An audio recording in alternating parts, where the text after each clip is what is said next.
ಕೇಳಿ ಸ್ನೇಹಿತರೆ, ಈ ಬಾಂಗ್ಲಾದೇಶದ ಕ್ರಿಕೆಟ್ ಕಥೆ ನೋಡಿದ್ರೆ ಗತಿ ಇಲ್ಲದವನಿಗೆ ಮತಿ ಇಲ್ಲ ಅನ್ನೋ ಗಾದೆ ಮಾತು ನೆನಪಾಗುತ್ತೆ. ಇಡೀ ಕ್ರಿಕೆಟ್ ಲೋಕದಲ್ಲಿ ಇವತ್ತು ದೊಡ್ಡ ಸದ್ದು ಮಾಡ್ತಿರೋದು ಐಸಿಸಿ ಪುರುಷರ ಟಿ20 ಟೂರ್ನಿಯಿಂದ ಬಾಂಗ್ಲಾದೇಶದ ಈ ದರಿದ್ರ ಎಕ್ಸಿಟ್. ಇದೇನೋ ಸುಮ್ಮನೆ ಆಟ ಆಡಿ ಸೋತ ಕಥೆಯಲ್ಲ, ಬದಲಾಗಿ ಇವರೇ ಕೈಯಾರೆ ಹಳ್ಳ ತೋಡಿ ಅದಕ್ಕೆ ತಾವೇ ಬಿದ್ದಿರೋ ವಿಚಿತ್ರ ಪ್ರಹಸನ. ಇವತ್ತು ಐಸಿಸಿ ಅಧಿಕೃತವಾಗಿ ಬಾಂಗ್ಲಾದೇಶವನ್ನ ಹೊರಹಾಕಿ ಅವರ ಜಾಗಕ್ಕೆ ಆ ಸ್ಕಾಟ್ಲೆಂಡ್ ತಂಡವನ್ನ ತಂದು ಕೂರಿಸಿದೆಯಲ್ಲ, ಅದು ಇಡೀ ಸೌತ್ ಏಷ್ಯಾದಲ್ಲಿ ದೊಡ್ಡ ಭೂಕಂಪವನ್ನೇ ಎಬ್ಬಿಸಿದೆ. ದಕ್ಷಿಣ ಏಷ್ಯಾದ ಕ್ರಿಕೆಟ್ ಅಂದ್ರೆ ಅಲ್ಲಿ ಬಾಂಗ್ಲಾ ಇರಲೇಬೇಕು ಅಂತ ನಾವೆಲ್ಲ ಅನ್ಕೊಂಡಿದ್ವಿ.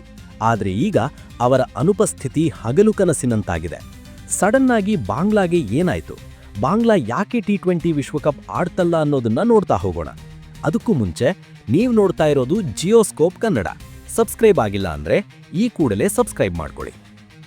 ನೋಡಿ, ಈ ರಾದ್ಧಾಂತ ಶುರುವಾಗಿದ್ದು ಎಲ್ಲಿ ಅಂತ ನೋಡಿದ್ರೆ ನಮಗೆ ಅವರ ಅಸಲಿ ಬಣ್ಣ ಬಯಲಾಗುತ್ತೆ. 2026ರ ಟಿ20 ವರ್ಲ್ಡ್ ಕಪ್ ಪಂದ್ಯಾವಳಿ ಭಾರತ ಮತ್ತು ಶ್ರೀಲಂಕಾದಲ್ಲಿ ಜಂಟಿಯಾಗಿ ನಡೆಯೋದಕ್ಕೆ ಎಲ್ಲಾ ಪ್ಲಾನ್ ರೆಡಿಯಾಗಿತ್ತು. ಐಸಿಸಿ ಅಂದ್ರೆ ಅದು ಕ್ರಿಕೆಟ್ ಲೋಕದ ಬಾಸ್ ಇದ್ದಂಗೆ. ಅವರು ಎಲ್ಲವನ್ನೂ ನೂಲು ಬಿಟ್ಟಂಗೆ ತಯಾರಿ ಮಾಡ್ಕೊಂಡಿದ್ರು. ಯಾವ ಟೀಮ್ ಯಾವ ಹೊತ್ತಿಗೆ ಎಲ್ಲಿಗೆ ಹೋಗಬೇಕು, ಯಾರಿಗೆ ಎಷ್ಟು ಸೆಕ್ಯೂರಿಟಿ ಕೊಡಬೇಕು ಅಂತ ಲಿಸ್ಟ್ ರೆಡಿ ಇತ್ತು. ಬಾಂಗ್ಲಾದೇಶವನ್ನ ಇವತ್ತು ಕ್ರಿಕೆಟ್ ಜಗತ್ತಲ್ಲಿ ಎಲ್ಲರೂ ಗೌರವಿಸ್ತಾ ಇದ್ರು. ಆದರೆ ಈ ಸಾರಿ ಆ ಮಂಡಳಿಯವರು ಮಾಡಿದ ಎಡವಟ್ಟು ಅಷ್ಟಿಷ್ಟಲ್ಲ. ಟೂರ್ನಿ ಹತ್ರ ಬರ್ತಿದ್ದಂಗೆ ಇವರು ಹೊಸ ರಾಗ ಶುರು ಮಾಡಿದ್ರು. ಭಾರತದಲ್ಲಿ ನಮಗೆ ಸೆಕ್ಯೂರಿಟಿ ಇಲ್ಲ, ನಾವಲ್ಲಿಗೆ ಬರೋದಿಲ್ಲ ಅಂತ ಹೊಸ ಬಾಂಬ್ ಸಿಡಿಸಿದ್ರು. ಕೋತಿ ತಾನು ಕೆಡದಲ್ಲದೆ ವನವನ್ನೆಲ್ಲ ಕೆಡಿಸಿತು ಅನ್ನೋ ಹಾಗೆ ಇವರು ತಮ್ಮ ಪಂದ್ಯಗಳನ್ನ ಭಾರತದಿಂದ ಶ್ರೀಲಂಕಾಕ್ಕೆ ಶಿಫ್ಟ್ ಮಾಡಿ ಅಂತ ಹಠ ಹಿಡಿದವು. ಶ್ರೀಲಂಕಾ ಹತ್ತಿರ ಇದೆ, ನಮಗೆ ಪರಿಚಯ ಇದೆ ಅಂತೆಲ್ಲ ಕುಂಟು ನೆಪ ಹೇಳಿ ಐಸಿಸಿಗೆ ಬ್ಲ್ಯಾಕ್ ಮೇಲ್ ಮಾಡೋಕೆ ಹೋದ್ರು. ಆದರೆ ಐಸಿಸಿ ಅಂದ್ರೆ ಅವರೇನು ಸುಮ್ಮನೆ ಕೂತಿರ್ತಾರಾ? ಅವರ ದೃಷ್ಟಿಯಲ್ಲಿ ಬಾಂಗ್ಲಾ ಅಂದ್ರೆ ಕೇವಲ ಒಂದು ತಂಡ ಅಷ್ಟೇ. ನಿಯಮ ಅಂದ್ರೆ ಅದು ಎಲ್ರಿಗೂ ಒಂದೇ ಅನ್ನೋದನ್ನ ಐಸಿಸಿ ತೋರಿಸಿಕೊಡ್ತು.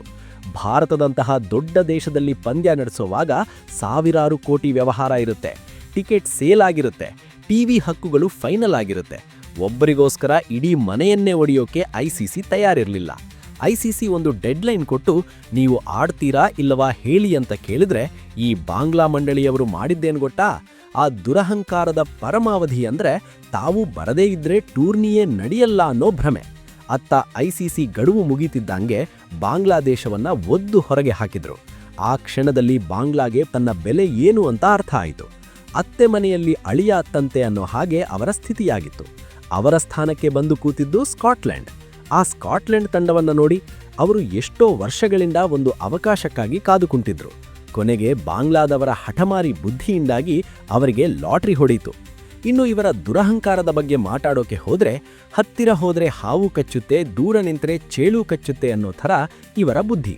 ಭಾರತದ ಮಣ್ಣಿನ ಮೇಲೆ ಆಡೋಕೆ ಇವರಿಗೆ ಏನು ಸಮಸ್ಯೆ? ಇದೇ ಭಾರತ ಅಲ್ವಾ ಇವತ್ತು ಬಾಂಗ್ಲಾದೇಶ ಕ್ರಿಕೆಟ್ ಬೆಳಿಬೇಕು ಅಂತ ಎಷ್ಟೋ ಸಹಾಯ ಮಾಡಿದ್ದು. ಆದರೆ ಈ ಬಾಂಗ್ಲಾದವರು ಹಾಲಲ್ಲಿ ಬೆಣ್ಣೆ ತೆಗಿತೀವಿ ಎಂದಿದ್ದಕ್ಕೆ ಈಗ ಬರೀ ಮಜ್ಜಿಗೆಯೂ ಇಂದದಂಗಾಗಿದ್ದಾರೆ. ಇತ್ತೀಚಿನ ದಿನಗಳಲ್ಲಿ ಬಾಂಗ್ಲಾದೇಶದಲ್ಲಿರೋ ಭಾರತ ವಿರೋಧಿ ಅಲೆಯನ್ನ ತೃಪ್ತಿಪಡಿಸೋಕೆ ಕ್ರಿಕೆಟನ್ನೇ ಬಲಿಕೊಟ್ರು. ಮಂಡಳಿಯ ಈ ಉದ್ದಟತನಕ್ಕೆ ಈಗ ಆಟಗಾರರು ಕಣ್ಣೀರು ಹಾಕುವಂತಾಗಿದೆ. ಕೈ ಕೆಸರಾದರೆ ಮೊಸರು ತಿನ್ನಬಹುದು ಅಂತಾರಲ್ಲ, ಇವರು ಕೈ ತುಂಬ ಕೆಸರು ಮಾಡಿಕೊಂಡ್ರು ಹೊರತು ಕೊನೆಗ ಮೊಸರು ಇವರ ಪಾಲಿಗೆ ಇರಲಿಲ್ಲ.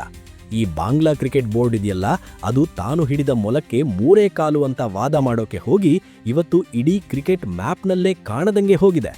ಇದರಿಂದ ಆಗೋ ನಷ್ಟ ಅಂದ್ರೆ ಅದು ಒಂದೆರಡಲ್ಲ, ಇದು ಬಾಂಗ್ಲಾದೇಶಕ್ಕೆ ಐತಿಹಾಸಿಕ ಮುಖಭಂಗ.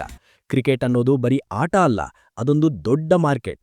ಈಗ ಈ ಟೂರ್ನಿಯಲ್ಲಿ ಬಾಂಗ್ಲಾ ಇಲ್ಲ ಅಂದಮೇಲೆ ಆ ದೇಶದ ಪ್ರಾಯೋಜಕರು ಕಣ್ಮುಚ್ಚಿ ಹಣ ಸುರಿಯೋದ್ ಬಿಡಿ ಇವರ ಕಡೆ ತಿರುಗಿಯೋ ನೋಡಲ್ಲ. ಆರ್ಥಿಕವಾಗಿ ಬಾಂಗ್ಲಾ ಕ್ರಿಕೆಟ್ ಇವತ್ತು ನಡುಬೀದಿಗೆ ಬಂದಿದೆ. ಐಸಿಸಿಯಿಂದ ಬರೋ ಕೋಟ್ಯಾಂತರ ರೂಪಾಯಿ ಗ್ರಾಂಟ್ಸಿಗೆ ಈಗ ಕೊಕ್ಕೆ ಬಿದ್ದಿದೆ. ಇದರ ಜೊತೆಗೆ ರ್ಯಾಂಕಿಂಗ್ ಪಾತಳಕ್ಕೆ ಇಳಿಯುತ್ತೆ. ಮುಂದೆ ಇವರು ನೇರವಾಗಿ ವಿಶ್ವಕಪ್ ಆಡೋದ್ ಬಿಡಿ, ನೇಪಾಳ ಅಥವಾ ಅಫ್ಘಾನಿಸ್ತಾನದ ಜೊತೆ ಕ್ವಾಲಿಫೈಯರ್ ಆಡೋಕ್ಕೂ ಇವತ್ತು ನಡುಗಬೇಕು. ಆಟಗಾರರ ಸ್ಥಿತಿ ಅಯೋಮಯ. ಶಕೀಬ್ ಹಸನ್ನಂತಹ ಆಟಗಾರರಿಗೆ ತಮ್ಮ ಕೆರಿಯರ್ ಮುಗಿಯೋವಾಗ ಈ ರೀತಿ ಬೀದಿಗೆ ಬೀಳೋದು ದೊಡ್ಡ ಅವಮಾನ. ಅಸಲಿಗೆ ಆಡುವ ಆಟಕ್ಕಿಂತ ಆಡಂಬರವೇ ಜಾಸ್ತಿ ಅನ್ನೋ ಬಾಂಗ್ಲಾದವರಿಗೆ ಐಸಿಸಿ ಉಗುದು ಉಪ್ಪಿನಕಾಯಿ ಹಾಕಿದೆಯಲ್ಲ, ಅದು ಖಂಡಿತ ಇಡೀ ಕ್ರಿಕೆಟ್ ಪ್ರೇಮಿಗಳಿಗೆ ಒಂಥರ ಖುಷಿಯೇ ಕೊಟ್ಟಿದೆ. ಸ್ಕಾಟ್ಲೆಂಡ್ನಂತಹ ಸಣ್ಣ ತಂಡಕ್ಕೆ ಈ ಲಾಟ್ರಿ ಹೊಡೆದಿದ್ದು ನೋಡಿದ್ರೆ ದೈವ ಕೊಟ್ಟರೂ ಮಡಿಲಲ್ಲಿ ಹಿಡಿಯೋಕೆ ಯೋಗ್ಯತೆ ಬೇಕು ಅನ್ನೋದು ನೆನಪಾಡುತ್ತೆ. ಸ್ಕಾಟ್ಲೆಂಡ್ ಆಟಗಾರರು ಈಗ ಜಗತ್ತಿನ ದೊಡ್ಡ ವೇದಿಕೆಯಲ್ಲಿ ಬ್ಯಾಟ್ ಬೀಸ್ತಾರೆ. ಬಾಂಗ್ಲಾದವರು ಮನೆಯಲ್ಲಿ ಕೂತು ಟಿವಿಯಲ್ಲಿ ಅದನ್ನ ನೋಡಬೇಕು. ಭಾರತದ ಜೊತೆ ರಾಜತಾಂತ್ರಿಕವಾಗಿ ಮತ್ತು ಕ್ರಿಕೆಟ್ ಸಂಬಂಧದಲ್ಲಿ ಇಟ್ಟುಕೊಳ್ಳಬೇಕಾಗಿದ್ದ ಸೌಜನ್ಯವನ್ನ ಬಾಂಗ್ಲಾ ಮರೆತುಹೋಯಿತು. ಬೇಲಿ ಇಲ್ಲದ ಜಮೀನು, ಬುದ್ಧಿ ಇಲ್ಲದ ಮನುಷ್ಯ, ಇಬ್ಬರಿಗೂ ಉಳಿಗಾಲ ಇಲ್ಲ ಅನ್ನೋ ಹಾಗೆ ಬೋರ್ಡ್ ಆಫ್ ಬಾಂಗ್ಲಾದೇಶದ ಬುದ್ಧಿ ಇವತ್ತು ಅವರಿಗೆ ಮುಳುವಾಗಿದೆ. ಐಸಿಸಿ ಈಗ ಕಿಂಚಿತ್ತೂ ಕರುಣೆ ತೋರಿಸದೆ ಹೋಗೋ ಮಾರಯ್ಯ, ನಿನ್ನ ಅಗತ್ಯ ನಮಗಿಲ್ಲ ಅಂತ ಸಾರಿದೆ. ನೋಡಿ ಸ್ನೇಹಿತರೆ, ಈ ಯೂನಸ್ ಅನ್ನೋ ನೊಬೆಲ್ ಗಿರಾಕಿ ಶಾಂತಿ ಮಂತ್ರ ಹೇಳ್ತಾನೆ ಅಂತ ಇಡೀ ಜಗತ್ತು ಈತನಿಗೆ ನೊಬೆಲ್ ಪ್ರಶಸ್ತಿ ಕೊಟ್ಟು ಗೌರವಿಸಿದ್ರೆ ಆತ ಮಾಡ್ತಿರೋ ಕೆಲಸ ನೋಡಿದ್ರೆ ನಾಚಿಕೆ ಆಗ್ಬೇಕು. ದೇಶದಲ್ಲಿ ಅರಾಜಕತೆ ತಾಂಡವ ಆಡ್ತಾ ಇದೆ, ಆಡಳಿತ ಹಳ್ಳ ಹಿಡಿದಿದೆ. ಇದನ್ನ ಸರಿ ಮಾಡೋದ್ ಬಿಟ್ಟು ಇಡೀ ದಿನ ಭಾರತದ ಮೇಲೆ ವಿಷ ಕಾರೋದೇ ಈತನ ಕೆಲಸ ಆಗ್ಬಿಟ್ಟಿದ್ಯಾ? ಮುಸ್ತಫಿಜೂರ್ ಅಂತಹ ಕ್ರಿಕೆಟ್ ಆಟಗಾರರನ್ನ ಇಟ್ಟುಕೊಂಡು ರಾಜಕೀಯ ಮಾಡೋಕೆ ಹೊರಟಿರೋ ನಿಮ್ಮ ಈ ಕಿರುಕುಲದ ಬುದ್ಧಿಗೆ ಏನನ್ನಬೇಕು? ಭಾರತ ವಿರೋಧಿ ಅಲೆ ಎಬ್ಬಿಸಿದ್ರೆ ಕುರ್ಚಿ ಭದ್ರ ಆಗುತ್ತೆ ಅಂತ ಕನಸು ಈತನದ್ದು. ನೆರೆಮನೆ ಜೊತೆ ಜಗಳ ಆಡ್ಕೊಂಡು ಅವರು ಕೊಟ್ಟಿರೋ ಸಹಾಯನೂ ಮರೆತು ಜನರಿಗೆ ಸುಳ್ಳು ಹೇಳೋ ಈ ಕೀಳುಮಟ್ಟದ ತಂತ್ರ ನಮಗಂತೂ ಅರ್ಥ ಆಗ್ತಾ ಇದೆ.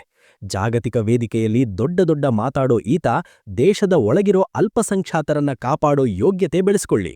ಇನ್ನಾದ್ರೂ ಈ ದ್ವೇಷದ ಪಾಲಿಟಿಕ್ಸ್ ಬಿಟ್ಟು ಮನುಷ್ಯರ ಥರ ಆಡಳಿತ ಮಾಡೋದನ್ನ ಕಲೀರಿ. ಇಲ್ಲದಿದ್ರೆ ಇತಿಹಾಸ ಈತನನ್ನ ಒಬ್ಬ ವಿಫಲ ನಾಯಕ ಅಂತ ಉಗಿಯೋದು ಗ್ಯಾರಂಟಿ. ಕೊನೆಗೆ ಹೇಳ್ಬೇಕಂದ್ರೆ ಈ ಘಟನೆಯಿಂದ ಬಾಂಗ್ಲಾದೇಶಕ್ಕೆ ಕಲಿಯೋಕೆ ಪಾಠಗಳೇನೋ ಸಾಕಷ್ಟಿವೆ. ಆದ್ರೆ ಅದು ಅವರಿಗೆ ಅರ್ಥ ಆಗೋಷ್ಟರಲ್ಲಿ ಕಾಲ ಮೀರಿ ಹೋಗಿರುತ್ತೆ. ಇವತ್ತಿನ ಕ್ರಿಕೆಟ್ ಜಗತ್ತಿನಲ್ಲಿ ಬರೀ ಪ್ರತಿಭೆ ಇದ್ರೆ ಸಾಲದು, ಶಿಸ್ತು ಮತ್ತು ವಿಶ್ವಾಸಾರ್ಹತೆ ಬೇಕು. ಆತಿಥೇಯ ಭಾರತವನ್ನೇ ಅನುಮಾನದಿಂದ ನೋಡಿದವರಿಗೆ ಐಸಿಸಿ ಕೊಟ್ಟ ಈ ಪ್ರಸಾದ ಗತ್ತಿನ ಬೆತ್ತಕ್ಕೆ ಹಗ್ಗದ ಮದ್ದು ಅನ್ನೋ ಥರ ಇದೆ. ಇನ್ನು ಮುಂದೆ ಯಾವುದೇ ತಂಡ ಐಸಿಸಿಗೆ ಬ್ಲ್ಯಾಕ್ಮೇಲ್ ಮಾಡೋಕೆ ಹೋಗಲ್ಲ. ಕ್ರಿಕೆಟ್ ಲೋಕದಲ್ಲಿ ಸ್ಕಾಟ್ಲೆಂಡ್ ಬೆಳಗಲಿ, ಬಾಂಗ್ಲಾ ತನ್ನ ಅಹಂಕಾರದ ಬೆಂಕಿಯಲ್ಲಿ ತಾನೇ ಬೇಯಲಿ. ಮಾಡಿದ್ದುಣ್ಣೋ ಮಾರಾಯ ಅನ್ನೋ ಗಾದೆಯಂತೆ ಬಾಂಗ್ಲಾದೇಶ ಈಗ ತನ್ನ ಹಣೆಬರಹವನ್ನ ಅನುಭವಿಸಲಿ. ಈ ಸ್ಕ್ರಿಪ್ಟ್ ಬರೆಯೋ ಹೊತ್ತಿಗೆ ಬಾಂಗ್ಲಾ ಆಟಗಾರರು ಮನೆಯಲ್ಲಿ ಕೂತು ನಿಟ್ಟುಸಿರು ಬಿಡ್ತಿರ್ತಾರೆ. ಆದ್ರೆ ಇಡೀ ಕ್ರಿಕೆಟ್ ಪ್ರಪಂಚ ಮಾತ್ರ ತಕ್ಕ ಶಾಸ್ತಿಯಾಯಿತು ಅಂತ ನಗ್ತಿದೆ. ಇದೇ ಸ್ವಾಮಿ ಬಾಂಗ್ಲಾ ಕ್ರಿಕೆಟ್ ಪಾಲಿನ ಕರಾಳ ಅಧ್ಯಾಯ. ಅವರ ಅಹಂಕಾರದ ದೊಡ್ಡ ಮನೆಗೆ ಐಸಿಸಿ ಈಗ ಬೀಗು ಹಾಕಿದೆ. ಅತ್ತ ಸ್ಕಾಟ್ಲೆಂಡ್ ಕುಣಿತಿದೆ, ಇತ್ತ ಬಾಂಗ್ಲಾ ಒಣಗಿದೆ. ಇದರ ಬಗ್ಗೆ ನಿಮ್ಮ ಅನಿಸಿಕೆ ಅಭಿಪ್ರಾಯನ ಕಮೆಂಟ್ ಬಾಕ್ಸಲ್ಲಿ ನಮಗೆ ತಿಳಿಸಿ. ವಿಡಿಯೋ ಇಷ್ಟ ಆದ್ರೆ ಒಂದು ಲೈಕ್ ಕೊಡಿ, ಶೇರ್ ಮಾಡಿ.